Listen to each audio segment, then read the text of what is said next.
Now, at this point in the season, I know I sound like a broken record when I constantly talk about different things that the defense could do and Paul Maurice and the coaching staff could do to change the makeup of the defense and just overall potentially give them a boost and make them play a little bit more consistently. And I know at this point in the season that most likely with the way Paul Maurice has been going down this 6-game losing streak going into tonight's matchup against the Ottawa Senators, I know that really nothing is going to be changing. But this is me kind of preaching to the choir and just sharing my opinion, not only because I feel like this player is criminally undervalued within the fan base, but just overall how I feel like Dylan Demelo has been completely misused this year after the team brought him in after the trade deadline to stable the defense. He does that, sign him to a 3-year, $4 million $4-year, $3 million contract, and then after that, what do?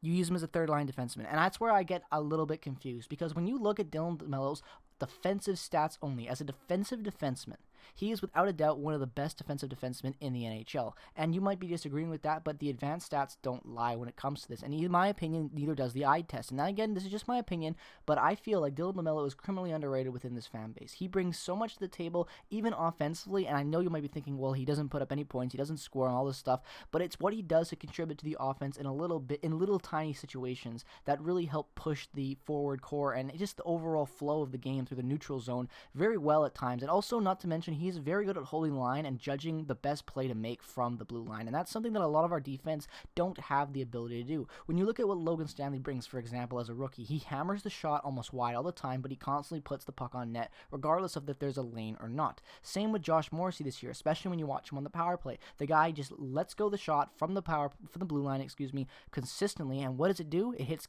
goes into traffic, it never gets through the lane, and a lot of our defenders have that problem of not being able to get a shot to the net. Are probably one of the best defenders in the league at doing this, ironically, is Neil Pionk. When you watch Neil Pionk shoot the puck, he can always find the right lane to the net, regardless of how many bodies are in front blocking the shooting opportunity. And what Dylan Demelo does is that he judges what play is best to make. Should I swing it around the boards? Should I shoot the puck on net for a deflection? Should I walk in with the puck and make a play to the corner or whatever winger is available? He does this extremely well at times, and when I feel like, a lot of the time when he does this well, he really does spark the offense in ways that are kind of unseen at times.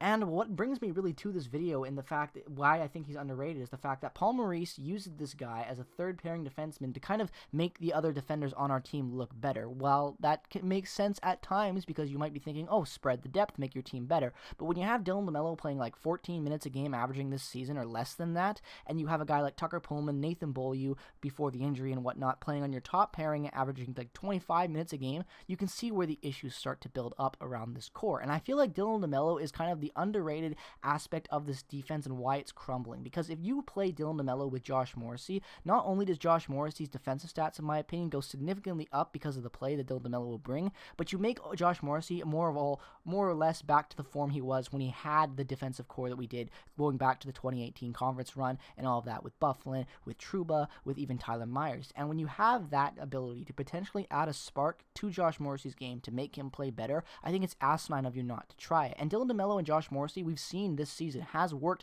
and been probably the best pairing and best matchup for Josh Morrissey throughout the entire season, minus Ville Heinola playing with him that one game in Ottawa near the start of the season. And when you look at that and you take all the variables into consideration, I think that Dylan Demelo honestly could be better served as a top pairing, top 4 guy for us than having him placed away, making other weaker defensive partners look better playing with him. And I think that that's something that not only needs to happen for this team to be successful in the playoffs, but just going down the line. We signed Dylan Demelo to kind of be a stopgap for us defensively, a guy that is not an offensive spark, but a guy who can be reliable defensively, play for us in the clutch, come up and play well, and be a guy that can play in the top 4 and be good defensively and kind of make up for the lack of defenders we have right now. Because when you look at the plan that the Jets are following, at least what I think their plan is with Cheval Day off and whatnot, is you have a bunch of potentially game-changing defensive prospects in your system right now who are very close to being ready, with not even next year or the year after. Think about the guys you will have potentially making the Jets within the next 2 years if everything goes right, and Paul Maurice isn't here anymore to stop these guys from coming up to the Jets.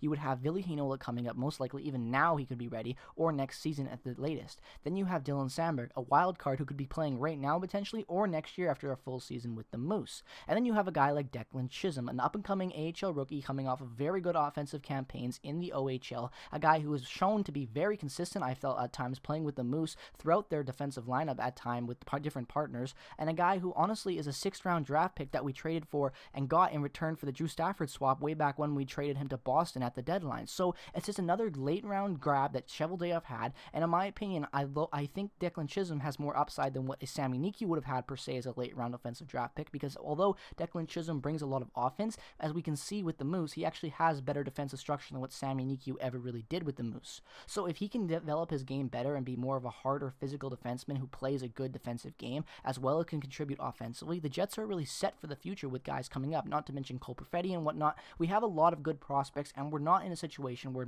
we have to just sell off everything and suck.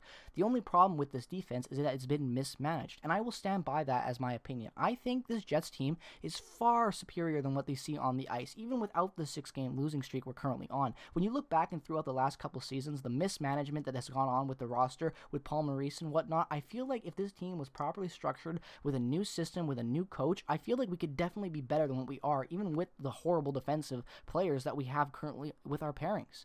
And I think that that's what it comes down to, is the fact that if we can better equip our defensive core with the guys we already have and restructure it instead of sending out the same shit over and over again and seeing if it'll stick, I think that that's the problem. And I think while, Paul Maurice is set on his ways on keeping everything the same, and that is where I completely disagree with him the most, I am all for experimenting and trying out. You've got 6 games left going into the season, I believe, maybe even 5 at this point. And if that's the case, you need to do everything in your power to tweak your defense, tweak your offense, and find what works to go into that first round matchup. If you don't, you will get swept or at least lose in 5. I don't think any other fans are going to disagree with that. We're not beating Edmonton. We could maybe put up a decent fight against the Leafs if we're better equipped and not out-coached every night by Sheldon Keefe going into those matchups. I think that if this team wants to be successful, taking advantage of Dylan Demelo's defensive stats and the way he can contribute in little ways to offense and the flow of the game could be beneficial, extremely beneficial, for this club moving forward into a first-round playoff matchup. Not to mention the fact that the fan base as it stands right now would much rather expose Dylan Demelo going into the expansion draft for the Seattle Kraken this offseason and protect a guy like Logan Stanley. And don't get me wrong, I love Logan Stanley, and I've been preaching for Logan Stanley a lot this season and defending him at times where others criticized him. And I just don't see how you could justify giving up one of the best defensive defensemen in the NHL, a guy who wants to be in Winnipeg, signed a good contract, and give that up for a guy who is, big and with potential. I just don't see that. And I think Logan Stanley has a lot of room to grow, and don't get me wrong, I would want him on this team moving forward, and I want him to be a Jet. But if it costs Dylan Demelo going into the expansion draft, a guy who is reliable, who is already just being misused as it is, I think that that's something that is just going to really affect this team overall. If you take Dylan Demelo out this season, and you don't have Dylan Demelo, and you have a guy like Sami Niku, per se, playing with your team, and that's your extra defenseman on that third pairing, just imagine how bad this team would be even defensively. And I love Sami Niku, but we all know what his flaws are, and it's the defensive side of the game. And Dylan Demelo is just so good at defending and taking up the lanes and moving the puck and getting rid of, high outscoring opportunities and just being really good in his own end at protecting the puck and just getting the puck out and joining the rush and just doing these little things that really help contribute to the flow of the Jets game. And that's something the Jets seriously lack, is the ability to have a good transition game. We all know that. Our number one strategy offensively is the dump and chase, and it has been for years now. Yet when we have Dylan Demelo making plays that, holding the line and not dumping it in and addressing the best opportunistic scoring opportunity for him and the best play to present to his core, I think that that's the best thing we could do moving forward. And I know that he may not be the flashiest, nicest guy to look at, and don't get me wrong, I agree with that at times. And Dylan Demelo isn't the answer for this team's problem. It's just a potential upgrade from the current play that we have. We know what we have in Tucker Pullman and Josh Morrissey. We know that that is crap. We know that it doesn't work. So why not experiment with something that has been proven to make Josh Morrissey a more competent player? If we're going to play him $6 million a year for however long it's going to be and not trade him, you got to make him look good and stop making him play with shit. Like I said, Paul Maurice is literally trying to be Jackson Pollock right now with his defensive core. He's throwing crap onto this canvas and calling it art and expecting it to look that way. And I love Jackson Pollock, but don't get me wrong. There is something just wrong and fundamentally wrong about the way Paul Maurice is handling this team's defensive abilities. Because when you have a guy like Demelo who wants to be here, who plays good with Morrissey, yet you think suiting him on the third pairing with a guy like Logan Stanley to make up for Logan Stanley's flaws is the best structure for this team to move forward, I just think that's fundamentally flawed in every area. Because although you don't want to have Dylan Demelo and Josh Morrissey, be your best pair and have everything else be shit, you could even potentially have Demelo playing with Neil Pionk, because if you shuffle that around, because Neil Pionk is a guy that plays really good offensive hockey who needs a defensive anchor with him, and Dylan Demelo is exactly that type of defensive anchor that they would need. He's a much better Derek Forbort, and let's be real, Derek Forbort has been crap ever since since he got into the fight with all that Hoglander stuff at the start of the season about the 15-game mark. After that, up until that point, he was great and a great value, but since then, his decline has been extremely obvious, and he's been continuously getting the same playing time and same opportunities, and I think that that's just fundamentally flawed and a wrong way of coaching an NHL team. And regardless of it actually being an NHL team, I don't think that you should coach any sport